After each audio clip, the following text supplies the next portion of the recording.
आवेदन के तथ्य संक्षेप में यह है कि आवेदक के पिता जिला दंडाधिकारी कार्यालय में सहायक वर्ग 3 के पद पर पदस्थ रहते हुए उनकी मृत्यु उक्त दिनांक को हो चुकी है।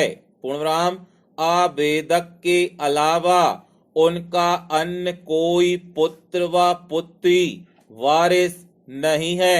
पूर्णविराम आवेदक के पिता का विवाह आवेदक की मां चित्रकला से हुआ था।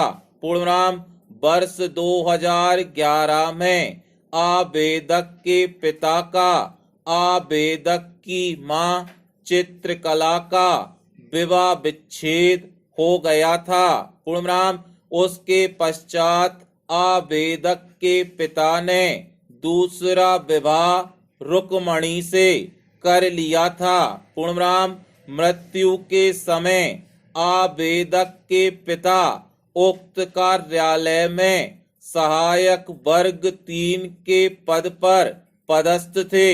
पूर्णविराम आवेदक मृतक की एकमात्र संतान है। पूर्णविराम आवेदक द्वारा उक्त कार्यालय में अनुकंपा नियुक्ति हेतु आवेदन प्रस्तुत किया गया, तो जहां उन्होंने उत्तराधिकार प्रमाण पत्र प्रस्तुत करने के लिए कहा, पूर्णविराम आवेदक के पक्ष में उत्तराधिकार प्रमाण पत्र जारी किया जावे।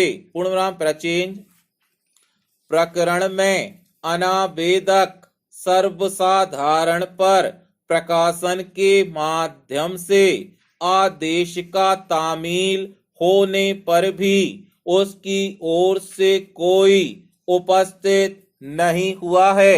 पूर्णविराम अतः अनावेदक के विरुद्ध प्रकरण की कार्यवाही एक पक्षीय की गई है। पूर्णविराम उक्त बिंदु के संबंध में आवेदक ने स्वयं के न्यायालयीन मुख्य परीक्षण प्रस्तुत किया है, जिसमें साक्षी ने स्वर्गीय को अपना पिता होना बताया है। पूर्णविराम आवेदक ने अपने पिता के स्थान पर अनुकंपा नियुक्ति की सहायता हेतु उत्तराधिकार प्रमाण पत्र प्रदान किए जाने का निवेदन किया है। पूर्णविराम इस संबंध में धारा 372 भारतीय उत्तराधिकार अधिनियम अवलोकनीय है।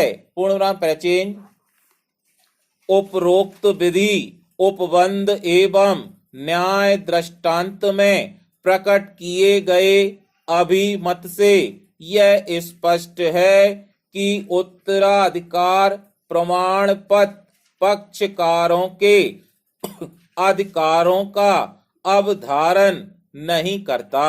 पूर्णविराम उत्तराधिकार प्रमाण पत्र कोई स्वत्व अथवा अधिकार स्थापित नहीं करता, अपितु संक्षिप्त प्रक्रिया के अनुसरण में मृतक की प्रतिभूति एवं ऋणों को प्राप्त करने की सुविधा प्रथम दृष्टया सर्वोत्तम हित रखने वाले व्यक्ति को प्रदान करता है, जो मृतक के सभी विधिक प्रतिनिधियों की ओर से ट्रस्टी की हैसियत से मृतक के सभी ऋणों को प्राप्त करने के अधिकारी होते हैं।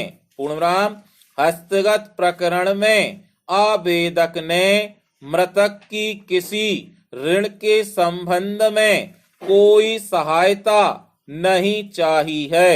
अल्पविराम अपितु मृतक के स्थान पर अनुकंपा नियुक्ति प्रदान किए जाने की सहायता हेतु यह आवेदन प्रस्तुत किया है। पूर्णविराम आवेदन में अनुतोष भारतीय उत्तराधिकार अधिनियम के अंतर्गत प्रदान नहीं की जा सकती है। पूर्णविराम अतः भारतीय उत्तराधिकार अधिनियम के अंतर्गत यह प्रकरण प्रचलनशील नहीं है। पूर्णविराम उक्तानुसार विचारणीय बिंदु निराकृत किया जाता है। पूर्णविराम अतः साक्ष्य के उक्त विश्लेषण के दृष्टिगत यह स्पष्ट है कि आवेदक अनुतोष पाने का अधिकारी नहीं है। पूर्णविराम अतः विचारोपरांत आवेदन अस्वीकार कर निरस्त किया जाता है। पूर्णविराम स्टॉप।